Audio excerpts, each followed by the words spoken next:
마가복음 13장. 예수께서 성전을 떠나실 때 제자들 가운데 한 사람이 말했습니다. 선생님, 저것 좀 보십시오. 저 큰 돌들하며 웅장한 건물 좀 보십시오. 예수께서 그에게 말씀하셨습니다. 이 훌륭한 건물들을 보느냐? 여기 있는 돌 하나도 그냥 쌓여 있지 않고 하나같이 모두 무너질 것이다. 예수께서 성전 맞은편 올리브 산에서 앉아 계실 때 베드로와 야고보와 요한과 안드레가 따로 나와 예수께 물었습니다. 말씀해 주십시오. 그런 일이 언제 일어납니까? 그런 일이 다 이루어진 무렵에는 어떤 징조가 있겠습니까? 예수께서 대답하셨습니다. 어느 누구에게도 현혹되지 않도록 조심하라. 많은 사람들이 내 이름으로 와서 내가 바로 그다라고 하며 많은 사람들을 속일 것이다. 전쟁이 일어난 소식과 소문이 들려도 놀라지 말라. 그런 일은 반드시 일어나야 하지만 아직 마지막은 아니다. 민족과 민족이 서로 대항에 일어나고 나라와 나라가 서로 대항에 일어날 것이다. 곳곳에서 지진이 일어나고 기근이 들 것이다. 그러나 이런 일은 해산하는 고통의 시작일 뿐이다. 너희는 정신을 바짝 차려야 한다. 너희는 법정에 넘겨지고 회당에서 매질당할 것이다. 그리고 나로 인해 왕과 총독들 앞에 서서 그들에게 증언하게 될 것이다. 먼저 복음이 세상 모든 민족에게 전해져야 한다. 너희가 붙잡혀가서 재판을 받게 될 때 무슨 말을 할지 미리 걱정하지 말라. 때에 맞게 너희에게 주시는 말만 하면 된다. 말하는 것은 너희가 아니라 성령이시다. 형제가 형제를, 아버지가 자식을 배신해 죽게 내어줄 것이다. 자식들이 부모를 배역해 죽게 만들 것이다. 모든 사람들이 나로 인해 너희를 미워할 것이다. 그러나 끝까지 견디는 사람은 구원받을 것이다. 멸망하게 하는 가증한 것이 있어서는 안 될 곳에 서 있는 것을 보면 읽는 사람은 깨달아라. 유대에 있는 사람들은 산으로 도망가라. 자기 집 지붕 위에 있는 사람은 거기서 내려오지 말고 물건을 가지러 집 안으로 들어가지 마라. 들에 있는 사람은 겉옷을 가지러 돌아가지 마라. 임신한 여인들이나 젖 먹이는 어머니들에게는 그날들이 얼마나 끔찍할지 모른다. 이런 일이 겨울에 닥치지 않도록 기도하라. 그때가 환난의 날들이 될 것이기 때문이다. 이와 같은 환난은 태초에 하나님께서 세상을 창조하신 이후 지금까지 없었고 또 앞으로도 없을 것이다. 주께서 그날들을 줄여주시지 않았더라면 아무도 살아남지 못할 것이다. 그러나 주께서는 자신이 택하신 사람들을 위해 그날들을 줄여주셨다. 그때 누가 너희에게 보라, 여기 그리스도가 있다. 보라, 그리스도가 저기 있다라고 해도 믿지 말라. 가짜 그리스도들과 가짜 예언자들이 나타나 표적과 기사를 보이면서 가능한 한 택함 받은 사람들까지도 미혹할 것이다. 그러므로 정신을 바짝 차리라. 그때가 오기 전에 이 모든 것을 너희에게 미리 일러두는 것이다. 그러나 환난이 지나가면 해가 어두워지고 달이 빛을 내지 않을 것이며 별들이 하늘에서 떨어지고 하늘의 세력들이 무너질 것이다. 그때 사람들은 인자가 큰 권능과 영광 가운데 구름을 타고 오는 것을 볼 것이다. 그때 인자가 천사들을 보내 택함받은 사람들을 땅 끝에서 하늘 끝까지 사방에서 모을 것이다. 무화과 나무를 보고 배우라. 그 가지가 연해지고 새잎이 돋으면 여름이 가까이 왔음을 안다. 이와 같이 이런 일들이 일어나는 것을 보면 그때가 바로 문 앞에 가까이 온 줄을 알라. 내가 너희에게 진실로 말한다.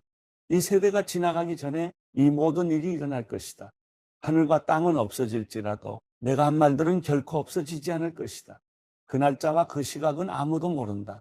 하늘의 천사들도 모르고 아들도 모른다. 오직 아버지만 아신다. 정신을 바짝 차리라. 항상 깨어 있으라. 그때가 언제 올지 알지 못하기 때문이다. 그것은 여행을 떠나는 사람에 비유할 수 있다. 사람이 집을 떠나면서 자기 종들에게 권한을 주고 각 사람에게 할 일을 맡기고 자기 문지기에게 집을 잘 지키라고 명령하는 것과 같다. 그러므로 너희는 항상 깨어 있으라. 집주인이 언제 돌아올지, 곧 저녁이 될지, 한밤이 될지, 새벽이 될지, 아침이 될지 모르기 때문이다. 그가 갑자기 돌아와 너희가 자고 있는 모습을 보게 되는 일이 없도록 하라. 내가 너희에게 하는 이 말은 모든 사람에게 하는 말이니 깨어 있으라. 마가복음 14장. 유월절과 무교절이 되기 이틀 전이었습니다. 대제사장들과 율법학자들은 어떻게 예수를 체포해 죽일지 궁리하고 있었습니다. 그들은 백성들이 소동을 일으킬 수 있으니 명절에는 하지 말자라고 말했습니다. 예수께서 베다니 마을에 나병 환자 시몬이라는 사람의 집에서 식탁에 기대 먹고 계시는데 한 여인이 값비싼 순수한 나드 향유 같은 옥합 하나를 가져왔습니다. 그리고 그 여인은 옥합을 깨뜨려 향유를 예수의 머리에 부었습니다. 거기 있던 사람들이 화를 내며 서로 수군거렸습니다. 왜 향유를 저렇게 낭비하는가? 저것을 팔면 300데나리온은 좋게 될 텐데 그 돈을 가난한 사람들에게 주었으면 좋았을 것을. 그러면서 그들은 여인을 심하게 나무랐습니다. 예수께서 말씀하셨습니다. 가만두어라. 어찌 이 여인을 괴롭히느냐? 이 사람은 내게 좋은 일을 했다. 가난한 사람들이야 항상 너희 곁에 있으니 너희가 원하기만 하면 언제든지 도울 수 있지만 나는 너희 곁에 항상 있는 것이 아니다. 이 여인은 자기가 할 수 있는 일을 했다. 내 몸에 향유를 부어 내 장례를 미리 준비한 것이다. 내가 너희에게 진실로 말한다. 온 세상 어디든지 복음이 전파되는 곳마다 이 여인이 한 일도 전해져서 사람들이 이 여인을 기억하게 될 것이다. 그때 12 제자 가운데 하나인 가룟 유다가 예수를 배반해서 넘겨줄 심산으로 대제사장들에게 갔습니다. 그들은 유다의 말을 듣고 무척 기뻐하며 그에게 돈을 주기로 약속했습니다. 그래서 유다는 예수를 넘겨줄 기회를 엿보았습니다. 무교절 첫날 6월절 양을 잡는 날에 제자들이 예수께 물었습니다. 우리가 주를 위해 어디에 가서 6월절 음식을 준비하는 것이 좋겠습니까? 그러자 예수께서 제자 2 사람을 보내시며 말씀하셨습니다. 성 안으로 들어가면 물동이를 메고 가는 사람을 만날 것이다. 그를 따라가거라. 그가 어디로 들어가든지 그 집주인에게 선생님께서 제자들과 함께 6월절 음식 먹을 방이 어디냐고 물으십니다라고 말하라. 그가 잘 마련해 놓은 넓은 다락방을 보여줄 것이다. 거기에다 우리를 위해 음식을 준비해두라. 제자들이 떠나 성 안으로 들어가 보니 모든 것이 예수께서 말씀하신 그대로였습니다. 그리하여 그들은 6월절을 준비했습니다. 그날 저녁이 되자 예수께서 12 제자들과 함께 그 집에 도착하셨습니다. 함께 식탁에 기대어 음식을 나누는 동안 예수께서 말씀하셨습니다. 내가 너희에게 진실로 말한다. 너희 가운데 하나가 나를 배반할 것이다. 그가 지금 나와 함께 먹고 있다. 그들은 슬픔에 잠겨 한 사람씩 예수께 물었습니다. 설마 저는 아니지요? 예수께서 대답하셨습니다.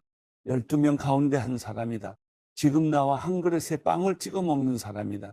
인자는 자신에 대해 성경에 기록된 대로 가겠지만 인자를 배반하는 그 사람에게는 화가 있을 것이다. 그는 차라리 이 세상에 태어나지 않았더라면 좋았을 것이다. 그들이 음식을 먹고 있는데 예수께서 빵을 들고 감사 기도를 드리신 후 떼어 제자들에게 나눠주며 말씀하셨습니다. 이것을 받으라. 이것은 내 몸이다. 그러고 나서 예수께서는 잔을 들고 감사 기도를 드리신 후 제자들에게 주셨습니다. 그러자 그들 모두 받아 마셨습니다. 예수께서 그들에게 말씀하셨습니다. 이것은 많은 사람을 위해 흘리는 내 피, 곧 언약의 피다. 내가 너희에게 진실로 말한다. 내가 하나님 나라에서 새 포도주를 마시는 그날까지 포도나무에서 난 것을 다시는 마시지 않을 것이다. 그들은 찬송을 부른 뒤 올리브 산으로 향했습니다. 예수께서 그들에게 말씀하셨습니다. 너희는 모두 나를 버릴 것이다. 성경에 이렇게 기록되어 있다. 내가 목자를 치린 양떼가 흩어질 것이다. 그러나 내가 살아난 후에 너희보다 앞서 갈릴리로 갈 것이다. 베드로가 장담하며 말했습니다. 모든 사람이 주를 저버린다 해도 저는 그렇게 하지 않을 것입니다. 예수께서 대답하셨습니다. 내가 내게 진실로 말한다. 오늘 밤 닭이 2번 울기 전에 내가 나를 모른다고 3번 부인할 것이다. 그러나 베드로는 힘주어 말했습니다. 주와 함께 죽을지언정 결코 주를 모른다고 하지 않을 것입니다. 다른 모든 제자들도 같은 말을 했습니다. 그들은 겟세마네라는 곳으로 갔습니다. 예수께서 제자들에게 내가 기도하는 동안 여기 앉아 있으라 하시고 베드로와 야고보와 요한만 따로 데리고 가셨습니다. 그리고 매우 근심에 잠겨 괴로워하셨습니다. 예수께서 그들에게 말씀하셨습니다. 내 마음이 너무 괴로워 죽을 지경이다. 너희는 여기 머물러 깨어 있으라. 예수께서는 조금 떨어진 곳으로 가셔서 땅에 엎드려 할 수만 있다면 그 순간이 그냥 지나가게 해주십사 기도하셨습니다. 예수께서 말씀하셨습니다. 아버지여, 아버지께는 모든 일이 가능하시니 이 잔을 내게서 거두어 주십시오. 그러나 내 뜻대로 하지 마시고 아버지의 뜻대로 하십시오. 그러고 나서 제자들에게 돌아와 보시니 그들은 자고 있었습니다. 예수께서 베드로에게 말씀하셨습니다. 시몬아, 자고 있느냐? 내가 1시간도 깨어있지 못하겠느냐? 시험에 들지 않도록 깨어서 기도하여라. 마음은 간절한데 육신이 약하구나. 예수께서는 다시 한번 가셔서 똑같은 말씀으로 기도하셨습니다. 그러고는 다시 오셔서 보시니 그들은 또 잠이 들어 있었습니다. 제자들이 너무 졸려 눈을 뜰 수 없었던 것입니다. 그들은 예수께 무슨 말을 해야 좋을지 몰랐습니다. 예수께서 세 번째 그들에게 돌아오셔서 말씀하셨습니다. 아직도 졸며 쉬고 있느냐? 이제 됐다. 때가 왔구나. 보라, 인자가 배반당해 죄인들의 손에 넘겨지게 됐다. 일어나라, 가자. 저기 나를 배반할 자가 오고 있다. 예수께서 아직 말씀하고 계시는데 12 제자 가운데 하나인 유다가 나타났습니다. 그 곁에는 칼과 몽둥이로 무장한 사람들이 함께 있었습니다. 그들은 대제사장들과 율법학자들과 장로들이 보낸 사람들이었습니다. 예수를 넘겨주는 사람이 그들과 신호를 미리 정했습니다. 내가 입을 맞추는 사람이 바로 그 사람이니 그를 붙잡아 단단히 끌고 가시오. 유다는 예수께 곧바로 다가가 선생님하고 입을 맞추었습니다. 그러자 사람들이 예수를 붙잡아 체포했습니다. 그때 옆에 서 있던 사람들 가운데 하나가 자기 칼을 빼더니 대제사장 하인의 귀를 쳐 잘라버렸습니다. 예수께서 말씀하셨습니다. 너희가 강도에게 하듯이 칼과 몽둥이를 들고 나를 잡으러 왔느냐? 내가 날마다 너희와 함께 있으면서 성전에서 가르칠 때에는 너희가 나를 잡지 않았다. 그러나 이것은 성경을 이루려고 하는 것이다. 제자들은 모두 예수를 버리고 달아났습니다. 그런데 한 청년이 맨몸에 베옷 이불을 두르고 예수를 따라가고 있었습니다. 사람들이 그를 붙잡자 그는 헛이불을 버리고 벌거벗은 채 달아나 버렸습니다. 그들은 예수를 끌고 대제사장에게로 갔습니다. 대제사장들과 장로들과 율법학자들이 모두 모여들었습니다. 베드로는 멀찌감치 떨어져 예수를 따라가 대제사장 집들에까지 들어갔습니다. 거기서 그는 경비병들 틈에 앉아 불을 쬐고 있었습니다. 대제사장들과 온 공회가 예수를 죽이려고 증거를 찾았지만 아무런 증거도 나오지 않았습니다. 많은 사람들이 예수에 대해 거짓 증거를 댔지만 그들의 증언이 서로 맞지 않았습니다. 그러자 몇몇 사람들이 일어나 예수에 대해 이렇게 거짓으로 증언했습니다. 우리는 저 사람이 내가 손으로 지은 이 성전을 헐고 손으로 짓지 않은 다른 성전을 3일 만에 세우겠다고 하는 소리를 들었습니다. 그러나 이 사람들이 한 증언도 서로 맞지 않았습니다. 그러자 대제사장이 그들 앞에 서서 예수께 물었습니다. 아무 대답도 안 할 작정이냐? 이 사람들이 너에 대해 이렇게 불리한 진술을 하고 있지 않느냐? 예수께서는 묵묵히 아무런 대답도 하지 않으셨습니다. 대제사장이 다시 물었습니다. 내가 찬송받으실 하나님의 아들 그리스도냐? 예수께서 대답하셨습니다. 내가 바로 그다. 너희는 인자가 전능하신 분의 오른편에 앉아 있는 것과 하늘 구름을 타고 오는 것을 보게 될 것이다.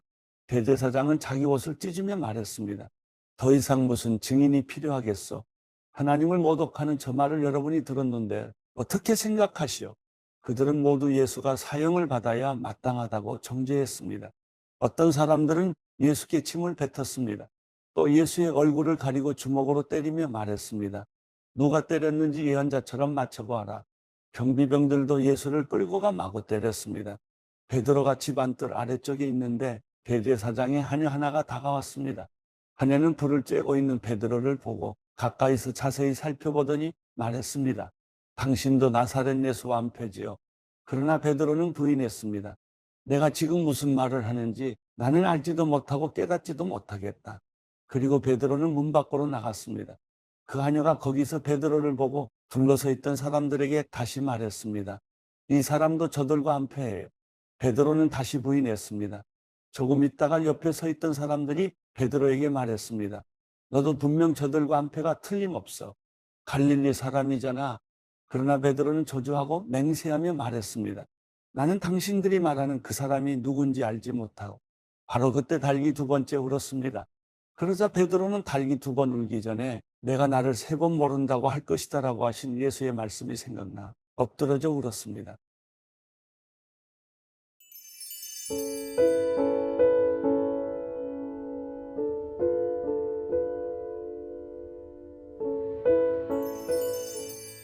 시편 132편.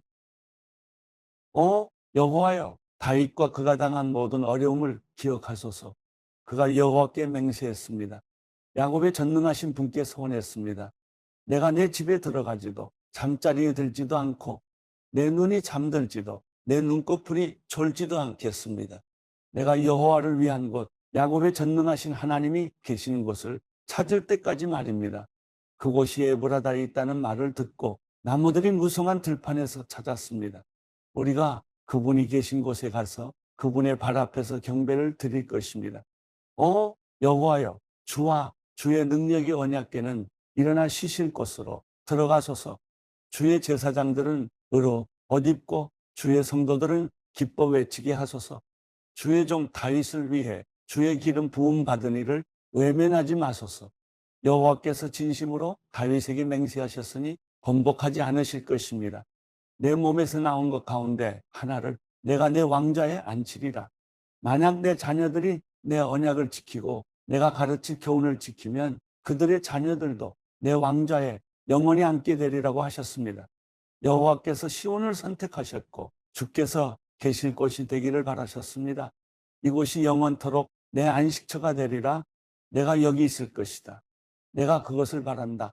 내가 시온에게 먹을 것이 많도록 복을 주어 성에 가난한 사람들이 배부르게 먹게 할 것이다. 또한 제사장들에게 구원의 옷을 입힐 것이니 성도들이 기뻐 외치리라. 여기 내가 다윗을 위해 뿔에 싹이 트게 하리니 내가 기름 부은 이를 위해 등불을 세워두었다.